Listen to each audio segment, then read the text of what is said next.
The water doesn't lie, but it doesn't confess either. In the heart of West Virginia, beneath the calm hum of the Greenbrier River, a secret slept for years, until it surfaced one April morning. What began as a quiet tragedy soon revealed the kind of truth that towns like Marlington aren't built to survive. A young woman who refused to stay silent. A deputy who carried out someone else's orders. And a mayor whose smile hid the cost of keeping the town alive. Tonight, we reopen the case of Emily Carter, and follow the trail of lies that led from the riverbank, straight into City Hall. You're watching True Crime Case Files, where the stories buried in America's small towns finally see the light.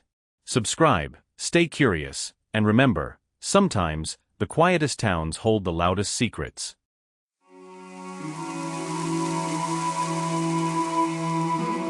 The Greenbrier River was silent that morning, its glassy surface broken only by drifting mist and the faint ripple of a trout near the shallows.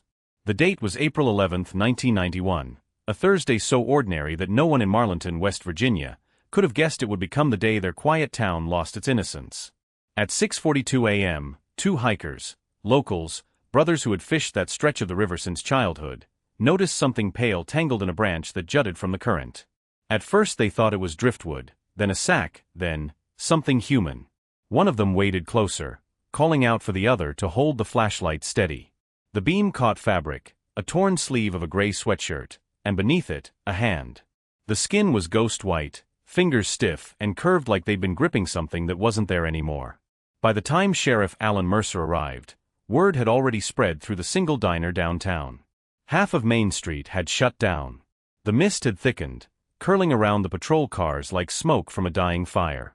Mercer pushed through the gathered crowd and stepped to the edge of the embankment. The young woman lay face up in the shallow water, hair fanned like dark riverweed, eyes open to the colorless sky. She looked more asleep than dead. Her name was Emily Carver, 19, home from West Virginia University for Easter break. The Carvers owned the hardware store, pillars of the community, church-going, friendly. Everyone in town knew Emily, the quiet girl who used to run the Greenbrier Trail at dawn, who always waved at passing trucks even when she didn't know the driver. But the strangest thing wasn't how she was found. It was where. The spot where the body surfaced was downstream, more than 2 miles from the section she usually jogged. And her watch, a silver Timex she never took off, was missing. As deputies combed the bank for evidence, Mercer crouched beside the water and noticed something wedged between two stones, a piece of lined notebook paper, soaked but still legible under the lamplight. He lifted it carefully, flattening it against his clipboard. In faint pencil, the words read, "If anything happens to me, don't trust the water." Mercer's breath caught. It wasn't just a note, it was a warning. And judging by the smear of mud across the corner, it had been written in a hurry, maybe even minutes before Emily disappeared. The sheriff looked up toward the river trail, its entrance swallowed by fog. Somewhere beyond that veil, the truth waited, cold, deliberate, and watching. Behind him, the crowd had grown quiet. The only sound was the whisper of the current as it slipped past his boots, carrying secrets downstream. Mercer folded the note and slipped it into an evidence bag. "Seal off the trail," he said. "No one goes near the river till I say so." He turned toward his deputy, his voice low enough for only one man to hear. "Because whoever put her there, they're not done yet." In Marlington, West Virginia, news didn't need headlines. It traveled on front porches, over coffee, and through the soft crackle of radios perched in kitchens. By the time Sheriff Mercer's cruiser pulled into Main Street that April morning, everyone already knew. The Carvers' youngest daughter, Emily, had been found in the river. For a town of just over 1,000, that wasn't news. It was a tremor that split through generations. People left casseroles at the Carvers' doorstep before the coroner even arrived, as though food could fill the hole that death had carved in their home. Emily Carver had always been the kind of girl whose presence lingered. Not because she was loud, she wasn't, but because she listened. She had that rare stillness that made people open up. At Marlington High, her teachers said she absorbed the world like sunlight, quiet but full of promise. Her old track coach, Bill Hansen, once said she didn't run to win, she ran to understand. She said she could hear the river, he told investigators later. Said it sounded different some mornings, like it was trying to tell her something. After graduation in 1989, Emily earned a partial scholarship to West Virginia University, majoring in environmental science. Her focus: water contamination. While her friends chose majors that promised escape from small-town life, Emily's plans circled back to Marlington. She wanted to come home, to protect what she called the veins of this place, the creeks, streams, and the Greenbrier itself. Her parents, Paul and Linda Carver, were proud in that modest Appalachian way. They didn't brag. But if anyone mentioned their daughter's name, they smiled like it was the first warm day of spring. Emily came home often.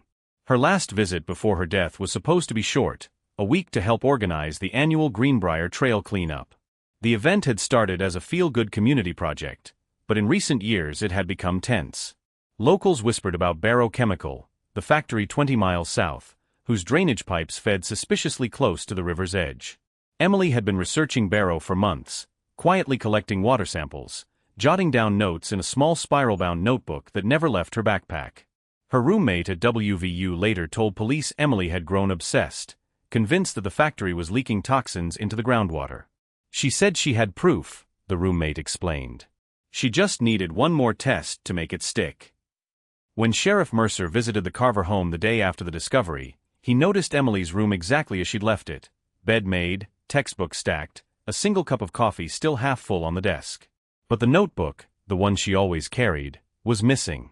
Linda Carver sat on the edge of her daughter's bed, holding a folded blue hoodie to her chest. Her eyes were dry, her voice steady. Emily was scared, she said. She didn't say of who, but I knew. The week before she came home, she called me late, asked if Dad still kept the lock on the shed by the river.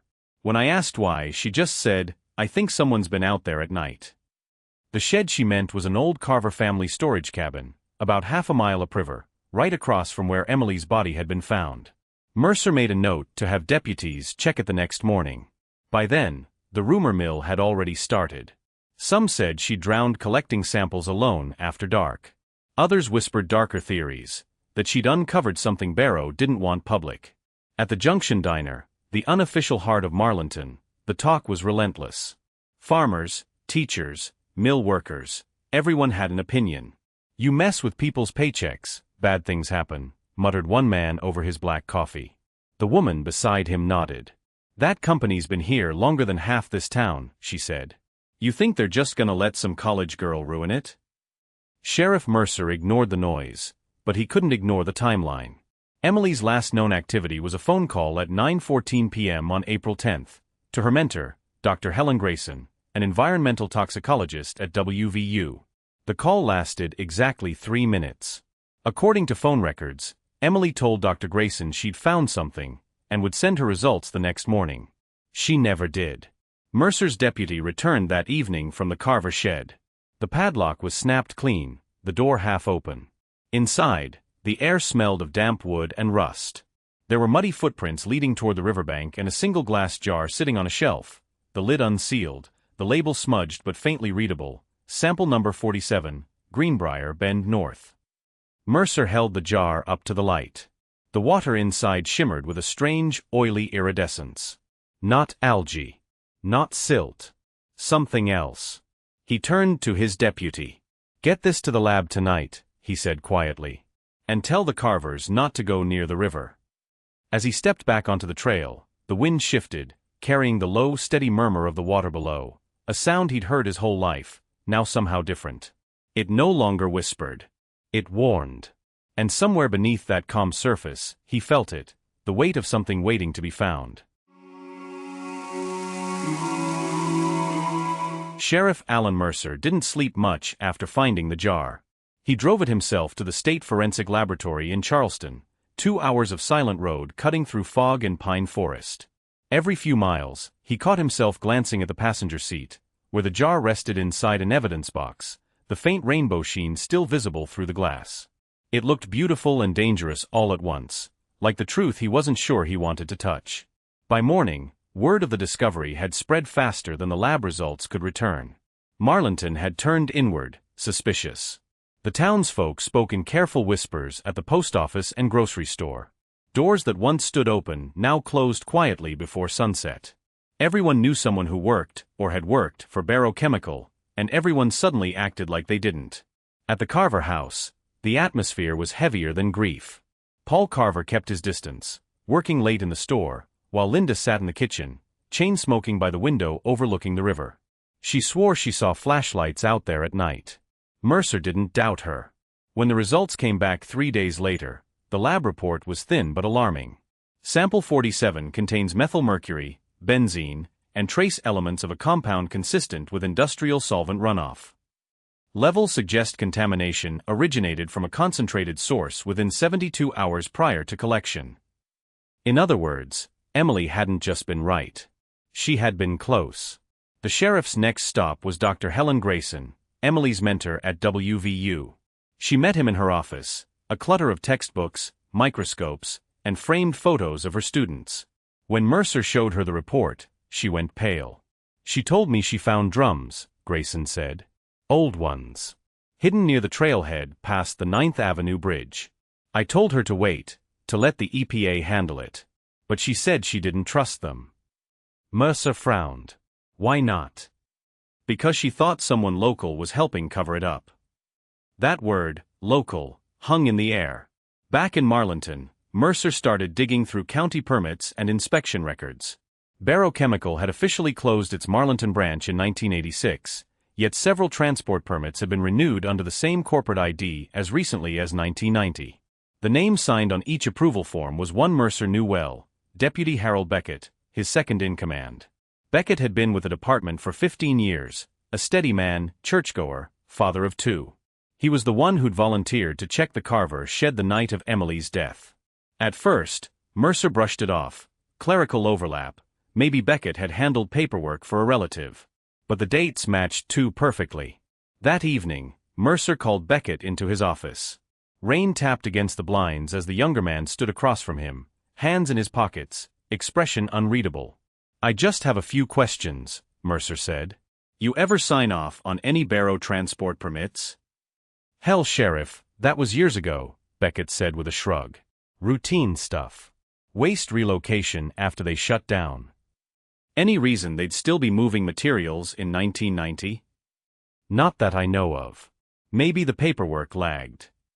His tone was casual, but Mercer noticed the faint tremor in his thumb as he tapped the brim of his hat. A tell. After Beckett left, Mercer leaned back in his chair and stared at the rain-slicked street outside. Something was off. He knew it. The man had been first on the scene the morning Emily was found, arriving before the coroner. He was also the one who'd logged the discovery of her missing shoe, yet the report never listed where it had been found. The next morning, Mercer drove to the trailhead near 9th Avenue, where Emily used to run. The woods were silent except for the river murmuring beyond the trees. He followed a faint path uphill until he reached a clearing. There, half buried in the soil, was a rusted metal drum. Its faded label read BC 47. He stepped closer, brushing away dirt with his boot. The lid was punctured, a thin stream of oily residue dripping toward the waterline. He called it in, but before backup arrived, something else caught his eye. Tire tracks, deep and fresh, leading away from the clearing. The pattern matched the treads of a county-issued SUV. That evening, Mercer went home, poured himself 2 fingers of whiskey, and stared at the note he'd found beside Emily's body. "Don't trust the water." He couldn't shake the feeling she hadn't been warning about the river. She'd been warning about someone. 2 days later, the toxicology report on Emily's body arrived. It confirmed the mercury and benzene exposure, but there was more, a sedative lorazepam in her system, enough to incapacitate, but not kill. Meaning someone had drugged her before she went into the river. Mercer's jaw clenched. That ruled out an accident. It also ruled out coincidence. When he called Beckett to review the findings, the line rang 6 times before going dead. The next morning, Beckett didn't show for duty. His patrol car was missing. Mercer stared at the empty parking space outside the station. The rain from the night before had washed away most of the mud, except for one clear footprint beside where Beckett's vehicle had been parked. It was small, too small for a man's boot. A woman's shoe print. And right beside it, pressed faintly into the wet concrete, was a handwritten word scrawled in chalk: "Stop."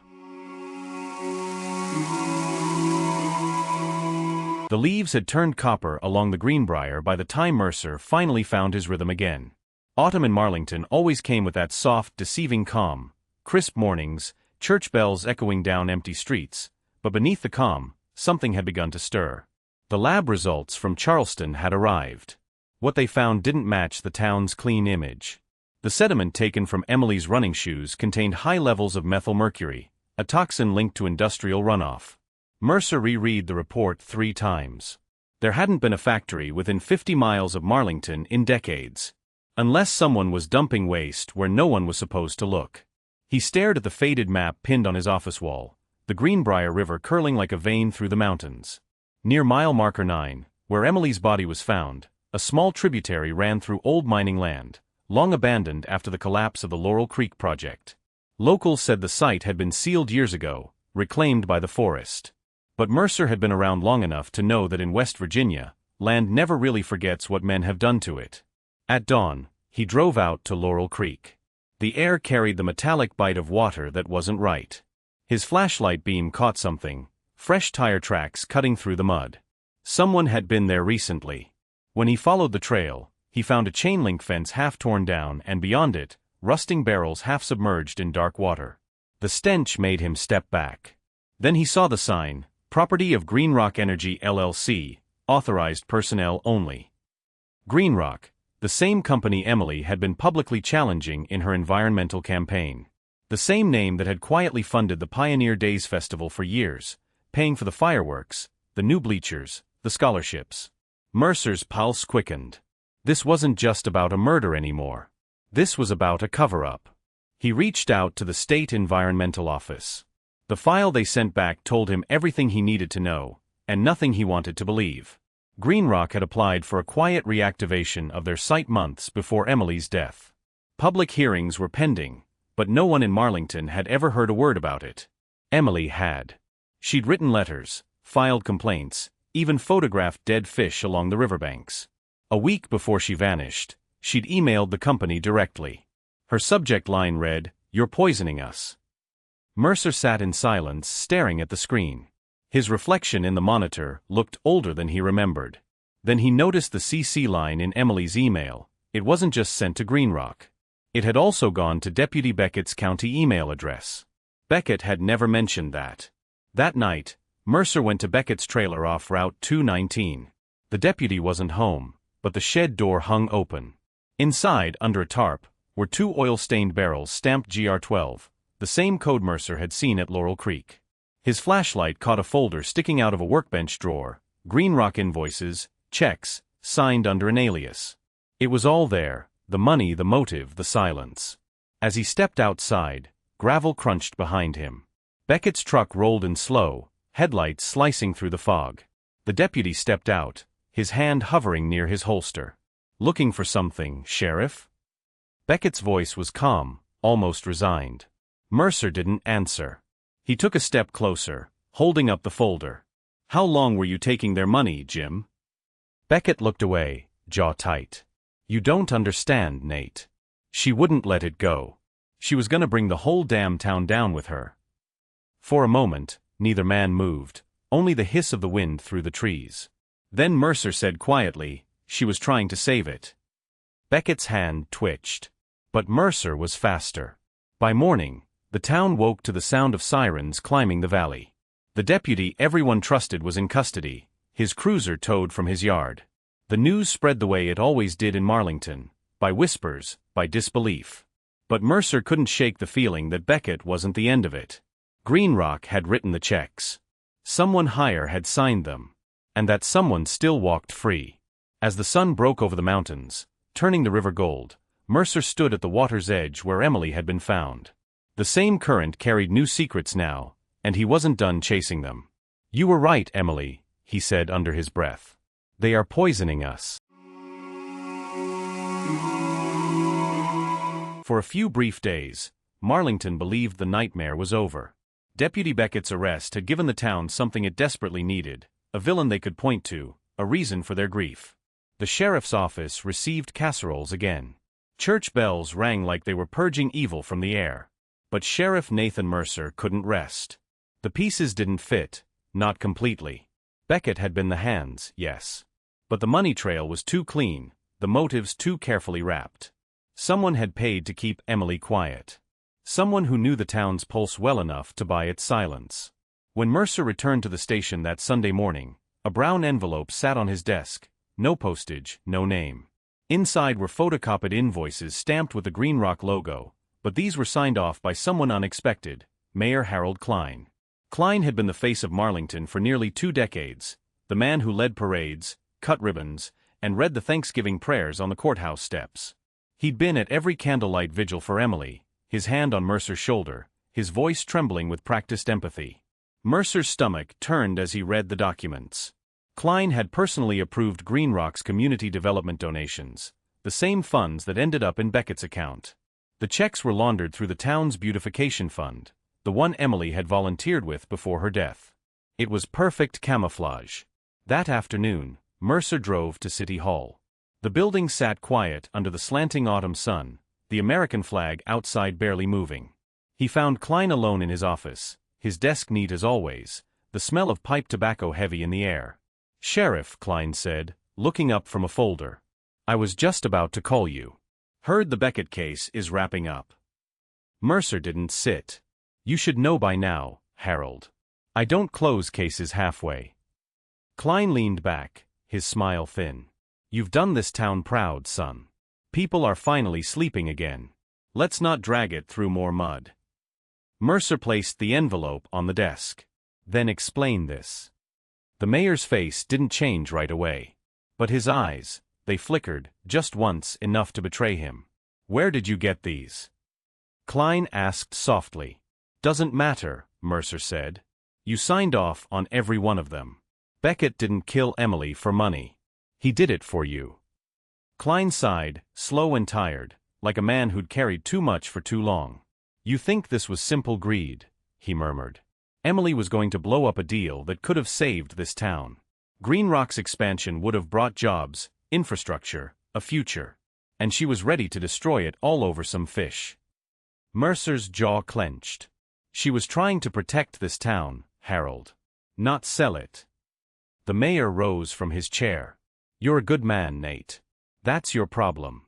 You don't understand what survival looks like around here.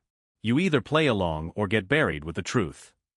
For a moment, the two men stood in silence, generations of Marlington's story hanging between them, pride, poverty, and corruption woven together. Then Mercer said quietly, "Maybe it's time the truth crawled out of the dirt." He reached for his radio. But Klein moved faster, opening his desk drawer. The metallic click was unmistakable. Mercer froze, then lunged. The gun went off once, echoing through the marble halls. By the time deputies arrived, Mayor Harold Klein was slumped over his desk, a revolver in his hand, blood blooming across the papers he'd used to control the town. Mercer stood by the window, staring out at the mountains. The sirens outside wailed like the valley itself was mourning. In the weeks that followed, Green Rock's name vanished from every sign and billboard.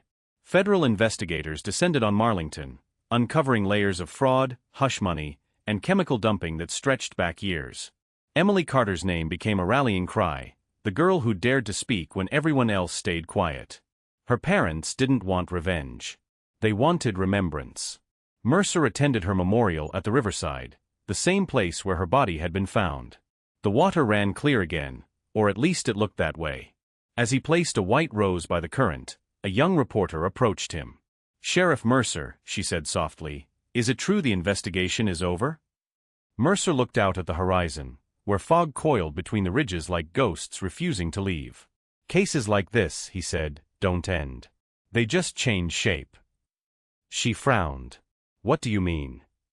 Mercer handed her a folded document he'd found on Klein's desk, one last permit, unsigned, stamped with a new company name, Black Hollow Resources.